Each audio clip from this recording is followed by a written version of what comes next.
Bonjour mesdames et messieurs, chers téléspectateurs de Thiès Média, bienvenue dans cette émission qui est Loo Si Xam. C'est toujours avec gratitude man Sister Rosa ma leen koy présenter li nga xamante ni mooy la vitrine de l'actualité.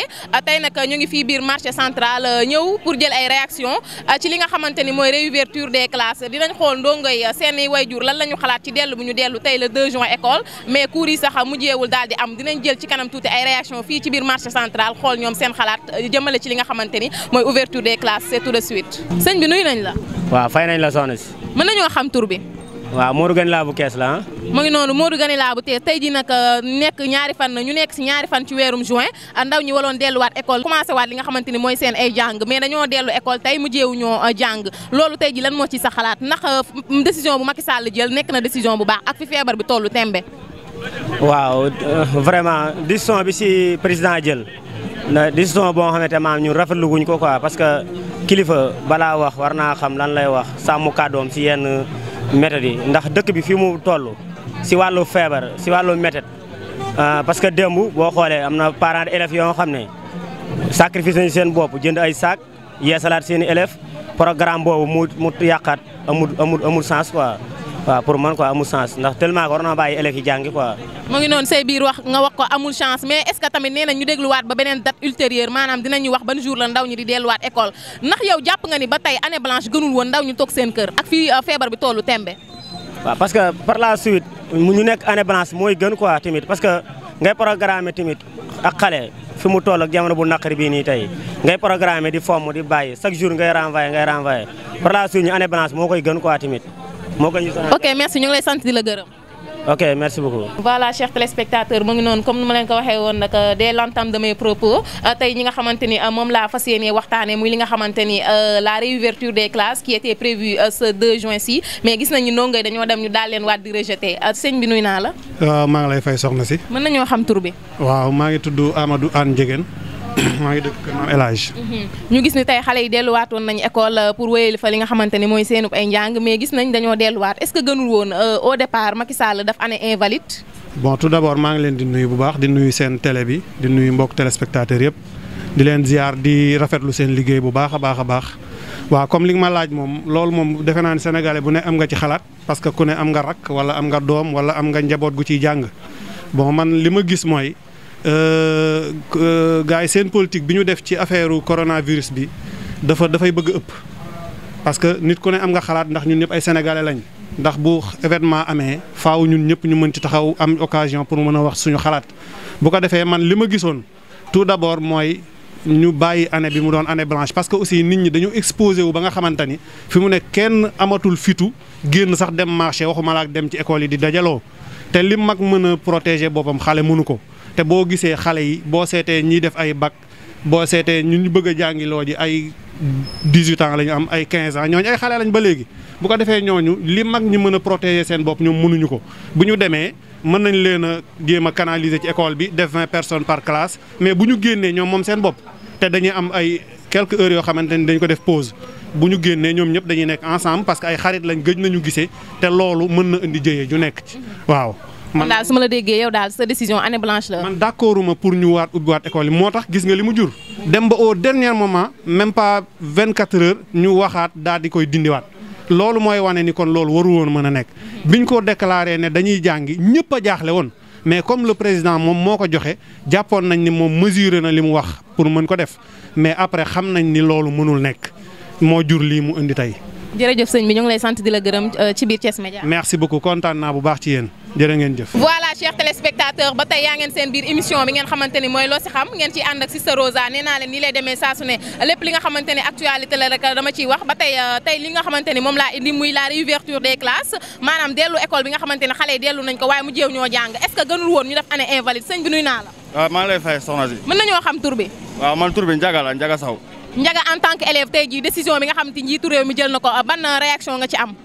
waaw réaction bi ma ci gis mooy man par exemple damaa xool si sama sœur yi nga xamante ni tey danoo waroon a def bac dem ba nga xamante ni danoo xëy yeewu war a dem jàng ji ñu ni leen jàng amatul te ñooñu seen esprit yëpp mooy ñoom dañu xool nu ñu réagir pour dimbali seen i parents lépp loo xamante ni pour ñu réussir pour seen année bi jàll moom la ñu bëgg quoi boo xoolee nag boobu ak léegi sama sœur yooyu noonu ak ñeneen ñoo xamante ne nii ñu ngi si àdduna bi bëgg a jàng boobu ak léegi mënuñoo am lenn loo xamante ne daf leen a neex dañuy yeew seen xol di naqari loolu moom moo gën a touché man parce que sama benn sœur chaque jour day jàng ba fajar jot ngir rek ngir bac bi muy def mën a échouer pour dem yoonam mais boo xoolee boobu ak léegi mënul sax échouer pour jéem a dem ndax lan ngir maanaam affaire confinement bi ñu wax di tëj di tijji suñu waxee tey dañuy jàngi suba ñu ni jàngi wunu mais ñega nga foog ni est-ce que gënul woon Macky Sall daf année invalide maanaam ndongoy toog xaar ba déwén pour eggali seen jàng. non loolu échoué loolu baaxul si réew loolu luy yàq réew la man su ma sañoon ndongoy dañuy dem jàngi ñi war a def BFEM ñi war a def bac ñi war a def entrée en sixième def entrée en sixième ñu jéem a sauver l'année bi si booy yooyu nga xamante ne dañoo war a def maanaam examen quoi pour ñu dem. ok sëñ bi ñoo ngi lay sant di la gërëm. jërëjëf maa ngi lay jaajëfal bu baax a baax jërëjëf. ci biir émission bi nga xamante ni mooy émission bu mag bi di la vitrine de l'actualité di loo ci xam man Sister Rosa ma ñëwaat pour waxtaan ak yéen ci li nga xamante ni mooy la réouverture des classes ndaw ñi ñëw école delluwaat ndax loolu gënu woon ñu jël li nga xam ne mooy année invalide ñu def ko sëñ bi nuyu naa la. oui maa ngi lay sant di la gërëm di la ziar bu baax tamit aussi léegi nag man li ma gënaloon mooy ñu comme par exemple réouverture bi ñu def ko à temps opportun mais au moment opportun man jàpp naa ni instant bi du moom li tax du moom mooy Sénégal ba ñuy tëj dañu nekkoon ci 20 cas ñu dem bay ubbi nekk ci ay 5000 et quelques cas kon ça c'est pas normal du tout nous enseignants lu nee tijji leen ñu tijji bu ñu nee tëj leen ñu tëj ñoom ñoo tijji woon ñoo tëj ñoo toogaat démb vers les coups de minuit et demi envoyé ñu ay SMS ni ñu comme quoi que ni il y a des cas de enseignants yoo xamante ne nii dañoo am coronavirus kon il faudra automatiquement arrêter encore man mii tey jii j'ai été à l'école on nous a donné des thermoflash chaque élève 3 masques. ba tey seen biir émission bi nga xamante ni 100% actualité la di loo si xam ngeen ci ànd ak Sister Rosa fii ci biir Thiès Média ma ciy interpellé waat keneen en tant que parent d'élève sëñ bi nuyu naa la. ñu ngi fi lay fay bu baax a baax a baax. mën nañoo xam tur bi. Moussa Diallo. Moussa nan nga gisee décision bi nga xamante ni jóge na ci njiitu réew mi maanaam ndaw ñi dellu woon tey la 2 école mais ginnaaw ba ñu demee jànguñu ndax gisoo woon ñu defoon année invalide moo gën benn yoon. waaw ñu ngi leen di sant yéen waa média di leen sant di leen gërëm bu baax a baax di leen ñaanal jàmm ak xewal waaw président li mu jël xam na du coobare mais feebar moo am ci réew mi ñun ay parents d'élèves bu ñu sañoon suñu doom yëpp jàngi waaw mais nag yàlla daal mooy dogal mais nag su ma sañoon moom mu bàyyi comme que élèves yi mënuñoo jàng élèves yi ñu bàyyi daara yi ñu jàng ñu mën a dugal suñu doom yi yóbbu leen si daara yi ñu jàngi kon mais bu ñu bëggee éliminer kii bi français bi bëggee éliminer alxuraan bi loolu du ñu arrangé ñun parents d'élèves yi ndax ñun dañoo ay néew di doole lañu amuñu lu ñu faye amuñu lu ñu maanaam bu ñu xëyee sax dépense la ñuy def gis nga ñu fi ñu taxaw ni ci naaj bi dépense la ñuy def fu ñu toll. non daara bi moom kenn éliminé wu ko maanaam si njàngum nasaraan maanaam tubaab bi ndax gënoo woon gisoo woon ni ñu defoon année invalide moo gën élèves yi di dem ko ñëw. waaw loolu moo gënoon ndax feebar moo am ci réew mi ñoom du seen coobare bu ñu sañoon ñëpp jàng ñoom bu ñu sañoon ñoom ñëpp jàng muy par exemple Macky Sall muy premier ministre muy ñëpp bu ñu sañoon lépp dem mais yàlla moo ñëw ak dogalam.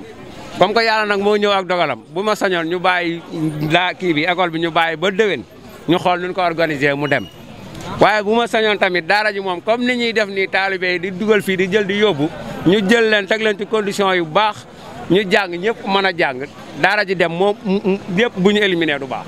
say kàddu am na solo kon Moussa ñu ngi lay sant di la gërëm.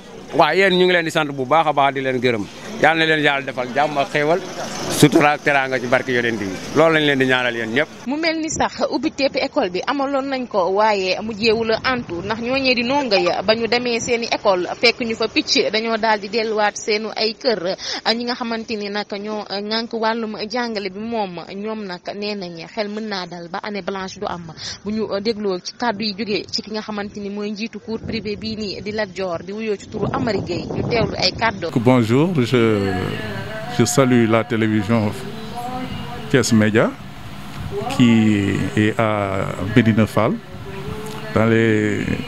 Donc moi je me présente, vous êtes venu ici au collège privé Lat Dior. Vous m'avez trouvé, je suis le directeur des études, je m'appelle Amary Gueye. Effectivement, vous me demandez si vous étiez prêt pour la reprise. Je dirais oui. Parce qu'on avait pris le nécessaire, on a mis le nécessaire, on a mis les conditions qu'il fallait, comme, n'est-ce pas, l'a voulu le ministère. avoir des classes de 25-20 élèves. Malheureusement, moi, j'ai des classes qui sont bien normées, qui peuvent me prendre 25 élèves par classe. Les classes d'examen uniquement.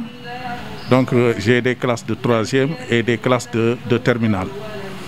Vous m'avez trouvé, j'avais déjà fini mes emplois du temps. Et les mesures barrières aussi étaient déjà sur place. Parce que depuis avant-hier, j'ai été à l'IF pour les masques, les thermoflash, les gels et les savons liquides. Hier, j'étais à l'IA et on m'a bien doté de masques et de thermoflash et de gel. Donc on était bien prêt pour reprendre les cours. Mais malheureusement, alors ce qui s'est produit, tout le monde le sait.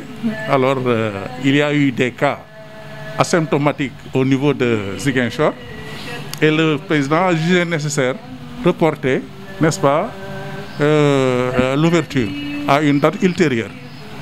Bon, moi je trouve que c'est une décision très sage, car l'école ne doit pas être, si vous voulez bien, le vecteur, n'est-ce pas, ou bien la locomotive de cette pandémie dans les familles.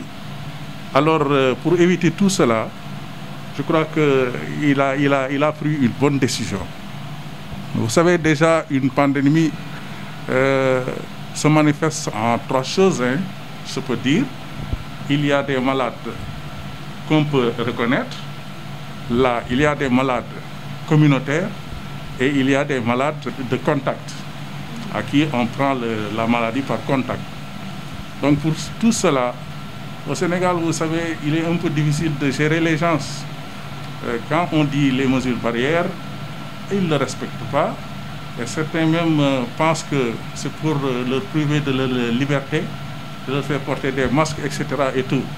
Mais nous, il n'y a pas...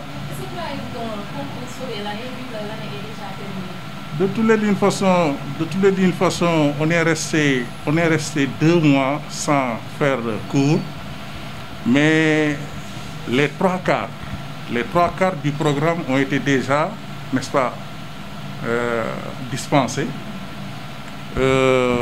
Sur les 9 mois de cours, on a déjà bouclé les 6 mois. Donc je crois que on peut toujours sauver l'année scolaire. Elle peut être toujours sauvée parce qu'une année blanche alors a des conséquences pour le pays et pour les apprenants. Donc je crois que peut-être qu'une autre forme, une forme d'évaluation, peut-être à partir des compositions du premier semestre et des devoirs, n'est-ce pas, des devoirs surveillés, alors peut faire l'objet de passage en classe supérieure. Et pour les élèves en classe d'examen, peut-être que là, si on fait ensuite encore deux mois de cours, on pourra alors tenir les examens. Donc l'année scolaire peut bel et bien être sauvée, à mon avis. Le mot de la fin, je vous remercie de m'avoir interrogé sur le cas précis, alors que je souhaite que cette maladie disparaisse le plus rapidement possible et que les gens continuent, n'est-ce pas, à vaquer à leurs besoins déjà. J'ai déjà fait mention à ça. J'ai été à l'inspection à l'IF de Thiès et à l'IA. C'était pour prendre les thermoflash, que voici, n'est-ce pas, les gels et les masques. Alors j'ai reçu presque 700 masques. Donc chaque élève aura 3 masques, plus maintenant le personnel enseignant et le personnel administratif. Donc alors on était prêts, nous, à reprendre. Et les emplois du temps déjà, je les avais déjà confectionnés, car j'avais divisé chaque classe en 2 groupes de 25, parce que j'ai des classes normées. Donc il peut contenir ces effectifs sans pour autant, en respectant toujours la distanciation. Je vous remercie. Chers téléspectateurs, téléspectatrices et internautes de Thiès Média, moi c'est Rosa, la diva des actus lii laa leen indiloon tey ci biir loo si xam nga xamante ni mooy seen émission 100% actualité mbégte laa amoon tey jii doon ànd sama biir émission ki nga xamante ni mooy Sista Tima di Tata Matifal yàlla na sa jàmm yàgg moom ma si doon jàppali ak ki nga xamante ni mooy DJ Xaalis ak Petit ñoom laa àndaloon tey jii di remercier personnel technique bu Thiès Média yëpp ku ci mel ni Rokaye Diagne moo nekk ci montage bi ñoom tonton Modou Fall ñoom tonton Babacar Dieye waaye kenn suñu directeur des programmes tonton Abdou Mbacké ak suñu PDG tonton Ibrahima Jacques Dieng. Chers téléspectateurs, je ne saurais terminer mon émission sans pour autant remercier ki nga xamante ni mooy Arona moom moo ma génnee fii tey jii ci robe bi macha allah rak ñawal ma ne ma rak solal nga dem mu ngi noonu maa ngi koy remercier bu baax a baax Arona mu ngi noonu. Chers téléspectateurs, moi Sista Rosa, la diva des actus, je vous donne rendez-vous prochainement dans Loo Si Xam ak yeneen actualité. Au revoir.